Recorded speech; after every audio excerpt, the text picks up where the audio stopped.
Assalamu alaikum and a very good morning to all of you. This is Muhammad Asif. Today we will talk about the very important topic for all the students one who wants to get the admission in central universities. जो भी student जो central universities में admission लेना चाहते हैं वो किस तरीके से एडमिशन ले सकते हैं, वो CUET के थ्रू एडमिशन ले सकते हैं, कॉमन यूनिवर्सिटी एंट्रेंस टेस्ट, जिसके थ्रू कोई भी सेंट्रल यूनिवर्सिटीज में एडमिशन ले सकते हैं। और हमारे साथ जो गेस्ट हैं मोहम्मद आरिफ, उनसे बात करने से पहले सबसे पहले एक कोट बोलना चाहते हैं कि Nelson Mandela says education is the most powerful weapon which you can use to change the world. Education ही सबसे बड़ा हथियार है जिसको आप यूज करके एक समाज को या देश को बदल सकते हैं। तो आज हम मोहम्मद आरिफ सर से बात करेंगे कि CUET के बारे में वो अपना सारा इंफॉर्मेशन दे जो काफ़ी हेल्पफुल रहेगा हम जितने भी स्टूडेंट एडमिशन लेने के लिए। Welcome sir. Thank you sir. तो आप सबसे पहले ये बताइए कि CUET मतलब CUET के थ्रू कैसे एडमिशन होता है, क्या प्रोसेस है, इसके बारे में आप बताइए। देखिए सर, करंट गवर्नमेंट जो है मोदी साहब की करंट गवर्नमेंट, इन्होंने पहले क्या होता था ना, हर स्टेट गवर्नमेंट अपना अपना बोर्ड होता था तो डिफिकल्टी आती थी। जैसे बिहार बोर्ड है, यूपी बोर्ड है, तो बहुत सारा क्या होता है ना कि इसमें बोर्ड में टफेस्ट मतलब बहुत सारा बोर्ड जो मार्किंग करता है ना बहुत टफ करता है। तो किसी का 70% में ही टॉपर बन जाता है, किसी का 99% पे टॉपर बनता है। जैसे कि ये होता था ना कि ज़्यादातर साउथ के बच्चे मतलब बहुत सारे जो PG बोर्ड था उसके बच्चे जाके बड़े बड़े दिल्ली यूनिवर्सिटी के कॉलेज में एडमिशन लेते थे, जैसे राम कॉलेज हुआ, सेंट स्टीफेंस हुआ, इसमें एडमिशन ले लेते थे। तो क्या वो गवर्नमेंट ने ये किया कि ऐसा एक कॉमन जैसे नीट है, कॉमन आप नीट का एग्जाम देते हैं तो सारे मेडिकल कॉलेज के लिए नीट का मार्क्स जो है उसको ही वो एक्सेप्ट करने के बाद ही एडमिशन देता है। तो ऐसे ही ये है कि CUET, इसलिए गवर्नमेंट ने ये किया कि एक ऐसा कॉमन इंटरेस्ट लेते हैं जिससे किसी भी 45 सेंट्रल यूनिवर्सिटी है पूरे देश में, उसमें बड़े बड़े यूनिवर्सिटी के नाम मैं बता देता हूँ। दिल्ली यूनिवर्सिटी हो गया जिसमें ग्रेजुएट अंडर ग्रेजुएट के लिए 70,000 सीट्स है, पोस्ट ग्रेजुएट के लिए 30,000 सीट्स है। जामिया मिलिया इस्लामिया हो गया जो सेकेंड रैंक है पूरे इंडिया में, AMU हो गया, अलीगढ़ मुस्लिम यूनिवर्सिटी हो गया, JNU दिल्ली में हो गया, JNU में तो लैंग्वेज की कोर्सेस है अंडर ग्रेजुएट का, BHE हो गया, और भी बहुत सारे हैं। कश्मीर में सेंट्रल यूनिवर्सिटी ऑफ कश्मीर हो गया, और भी बहुत सारे, जैसे बिहार में भी यूनिवर्सिटी है सेंट्रल गवर्नमेंट का। जहाँ भी जितनी भी सेंट्रल गवर्नमेंट है का यूनिवर्सिटी है उन सब में इसी एंट्रेंस से ही आप कॉमन यूनिवर्सिटी एंट्रेंस टेस्ट दीजिएगा तभी एडमिशन होगा। उसमें रैंक जो रैंक आएगा आपको एंट्रेंस देना होगा, जो रैंक आएगा उसके बिहाफ पे सारे सेंट्रल यूनिवर्सिटी में आपका एडमिशन होगा, मतलब स्टूडेंट का एडमिशन होगा। ओके, ये नेक्स्ट पिछले साल से ही गवर्नमेंट ने ये किया। और ये NTA गवर्नमेंट जो नीट की एग्जाम करवाता है, NTA वही CUET का भी एग्जाम लेता है, ऑनलाइन लेता है, कंप्यूटराइज। तो जैसे नीट का एग्जाम होता है वैसे ही CUET का होता है। जी जी, बट जैसे पहले पेपर कॉपी पे नीट का होता है बट इसका कंप्यूटराइज होता है CUET का। तो इसमें एक और सवाल है कि पहले दिल्ली यूनिवर्सिटी में एडमिशन होता था परसेंटेज बेसिस पे। जी, जो एक बिहार का जो स्टूडेंट बिहार बोर्ड से पढ़ाई करता है तो उस बिहार बोर्ड में कभी भी 99% कभी नहीं आता, 95 भी नहीं आता, 90 तक नहीं आता है, मैक्सिमम 80 आता है, 85 तक आता है। जो अच्छे कॉलेज में, जो दिल्ली का यूनिवर्सिटी का जो अच्छे कॉलेज है उसमें तो एडमिशन तो वो तो पहले ही छट जाते हैं। जैसे कोई भी टॉपर हुआ वो एडमिशन नहीं ले पाता था। तो लेकिन CUET के थ्रू कोई भी student common university entrance test दे करके वो एडमिशन ले सकता है। जी ओके, तो आप इसमें बताइए कि जैसे दिल्ली यूनिवर्सिटी में कौन कौन से कोर्सेज के लिए अप्लाई कर सकते हैं? ये सारा दिल्ली यूनिवर्सिटी में अगर आप एडमिशन लेना चाहते हैं तो आपको CUET common university entrance test आपको देना होगा, तभी उसमें आपका एडमिशन होगा अंडर ग्रेजुएट की किसी कोर्स में। पर इस साल से ये भी किया है कि पोस्ट ग्रेजुएट में भी आपको अगर एडमिशन चाहिए दिल्ली यूनिवर्सिटी में, तो उसके लिए भी आपको CUET एग्जाम देना होगा। उसके बाद ही आप उसमें आपकी एडमिशन होगी, उसी के रैंक के हिसाब से होगी, उसी के मार्क्स के हिसाब से होगी। पहले था कि कट ऑफ के हिसाब से होता था तो इनडिफरेंशिएट हो जाता था। बहुत सारे स्टेट, किसी स्टेट का टॉप है एग्जाम है, किसी का लो है, किसी का नंबर जैसे बिहार का अगर टॉपर भी है ना, बिहार बोर्ड का, तो उसका भी 80 पे टॉपर बन जाता है। तो मान लो 100% पे सिर्फ स्टीफेंस, श्री राम कॉलेज, जितनी भी, तो उसमें वो बच्चा नहीं जा पाएगा। मान लो बिहार का एक टॉपर भी बच्चा होगा ना, वो भी उसमें नहीं जा पाएगा। इसलिए उसको खत्म करने के लिए सीयूटी को गवर्नमेंट ने ये किया, लागू किया। तो ये काफी अच्छा इनिशिएटिव है गवर्नमेंट का। बहुत अच्छा है जी। तो अभी अभी के टाइम पे जो है पोस्ट ग्रेजुएट के लिए या ग्रेजुएशन के लिए दिल्ली यूनिवर्सिटी में सीयूईटी के थ्रू आप जा सकते हैं। तो इसमें फीस क्या है? मतलब कोई भी ग्रेजुएशन करना चाहता है, जैसे बीए इकोनॉमिक्स हुआ, कोई इसका फी है मैक्सिमम 7,000 रुपीज है पर ईयर का। पर ईयर का। कोई भी बच्चा, जैसे मैक्सिमम को नहीं मालूम होता है, उन्हें लगता है कि बहुत टफ है, जैसे गरीब बच्चे जिनको लगता होगा कि मैं पढ़ नहीं पाऊंगा अच्छे मार्क्स से भी, टैलेंटेड होने के बाद भी। बट आप कोई भी अंडर ग्रेजुएट 70,000 मान लो ग्रेजुएट का कोर्स है दिल्ली यूनिवर्सिटी में, तो उसका 7,000 मैक्सिमम उसको लगेगा, वो एडमिशन ले लेगा 1 ईयर का, 1 ईयर का फी। अच्छा से पढ़ लिख के अच्छा इंसान बहुत कुछ अच्छा तरक्की। दूसरी चीज ये है कि वो पैसा जो लगता है वो भी वापस भी आ जाता है। स्कॉलरशिप भी देती है Delhi government, central government, state government. वो स्कॉलरशिप के थ्रू आप मान लो फ्री में पढ़ लोगे सेंट्रल यूनिवर्सिटी। मतलब कोई भी यूनिवर्सिटी होगा जो सीयूईटी के अंदर, अभी सारे कोर्सेज के लिए और सारे यूनिवर्सिटीज अभी सीयूईटी के अंदर नहीं है जी। जैसे कि जामिया है, जामिया के कुछ कोर्सेज सीयूईटी के थ्रू एक्सेप्ट किया जाता है, एडमिशन लेता है। जैसे कौन कौन से कोर्सेज? जैसे कि इकोनॉमिक्स हो गया, बैचलर इकोनॉमिक्स हो गया, हिस्ट्री हो गया, ये तुर्किश लैंग्वेज हो गया, संस्कृत हो गया, हिंदी हो गया, और भी 2-3 कोर्स है जो सीयूईटी के थ्रू ही, जैसे चाइनीज हो गया, वो सीयूईटी के अंदर सारे कोर्स नहीं, जैसे लॉ हो गया, ये सबका अपना पर्सनल जामिया लेता है। बट इस बार का नहीं मालूम है, क्योंकि लास्ट टाइम में इसने इसको किया था, तो इसलिए इन्होंने अपना कुछ ही कोर्स को बोला था कि मैं आपको सीयूईटी के थ्रू लूंगा। ओके। और अलीगढ़ मुस्लिम यूनिवर्सिटी में जी वहाँ भी है, तो वहाँ भी 6-7 ही कोर्स हैं जो सीयूईटी एक्सेप्ट करती है, तो वो अपना पर्सनल एग्जाम देता है। बीएचयू, हाँ सर, बीएचयू जो है, बीएचयू के सारे under graduate course, Allahabad university के सारे अंडर ग्रेजुएट कोर्स, और क्या बोलते हैं जेएनयू का सारे अंडर ग्रेजुएट कोर्स, ये सारा सीयूईटी के मार्क्स के बिहार पे होता है। सिर्फ इसमें एमयू, जामिया और कुछ और यूनिवर्सिटी को छोड़ के जितनी भी बड़ी यूनिवर्सिटी है सब सीयूईटी का मार्क्स पे ही एडमिशन देते हैं। इस बार भी दिया है।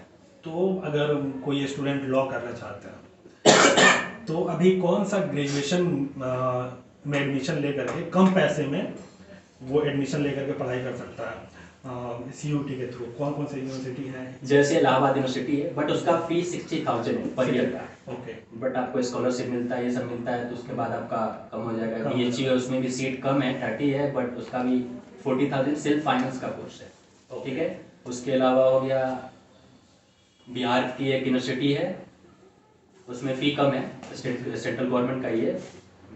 और दूसरी है आसाम की यूनिवर्सिटी है, Guwahati, central university of Guwahati, और एक कश्मीर का सेंट्रल यूनिवर्सिटी ऑफ कश्मीर, जिसका फी 18,000 पर ईयर का है। फर्स्ट टाइम लगता है, सेकेंड टाइम से 10,000 लगता है।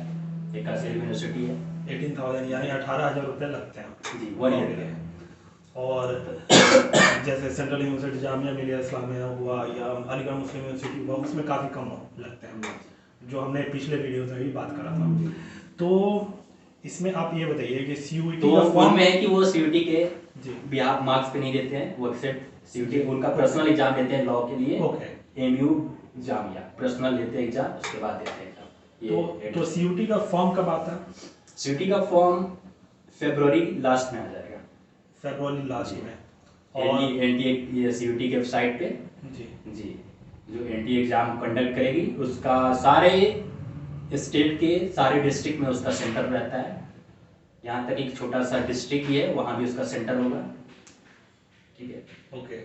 तो सीयूईटी के लिए प्रिपरेशन कैसे स्टूडेंट कर सकता है? अगर जो देखिए इसमें सबसे इजीली ये है कि इसमें आपको कुछ डिफरेंस नहीं करना है। डिफरेंट आप मान लो आप फिजिक्स पढ़ रहे हो, केमिस्ट्री पढ़ रहे हो, बायो पढ़ रहे हो, तो इसी में से ही आप एंट्रेंस जब दोगे तो इसी में से ही क्वेश्चन करेगा।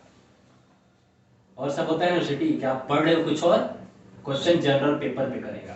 बट यहाँ पे है कि अगर आप मान लो आप ड्यू में एडमिशन लेना चाहते हो, तो ड्यू में एडमिशन लेने के लिए आपको जो आपके पास 12th में सब्जेक्ट है वही सब्जेक्ट आपको सेलेक्ट करना होगा सीयूटी एग्जाम में बैठने के लिए, और वही सब्जेक्ट आप दोगे तो आप एलिजिबल होगे ड्यू में जाने के लिए। मान लो आप कॉमर्स से हो, आपके पास अकाउंट्स है, इकोनॉमिक्स है, बिजनेस स्टडीज है, मार्केटिंग है, इंग्लिश है, तो आप इसके अलावा पांचों सब्जेक्ट के अलावा अगर मान लो आप फिजिक्स ले लेते हो और आप एग्जाम देते हो और चाहोगे ड्यू में एडमिशन लेने के लिए, तो नहीं होगा। आपको इसी 5 सब्जेक्ट में ही आपको सिलेक्ट करना होगा, पांचों में से कोई भी 2, 3 या 4 सब्जेक्ट, मिनिमम 3 आप करना है, करके आप, और इंग्लिश और हिंदी लैंग्वेज कंपलसरी होता है, दोनों में कोई एक लैंग्वेज, तो आप करने के बाद ही आप उसमें होगा। सारे कॉलेज का अलग अलग डिफरेंस, जैसे जामिया है तो अगर इकोनॉमिक्स करना चाहते हैं आप उसमें बैचलर इकोनॉमिक्स, तो उसमें इकोनॉमिक्स केवल एक ही पेपर दीजिएगा इकोनॉमिक्स का, तो उसमें हो जाएगा। और एमयू में आपको जनरल स्टडीज दोगे, जनरल टेस्ट का भी पेपर होता है 300 मार्क्स का। सारे इसमें ज़्यादा ये हो गया क्योंकि सारा यूनिवर्सिटी अपना अपना अलग अलग एलिजिबिलिटी कर लिया।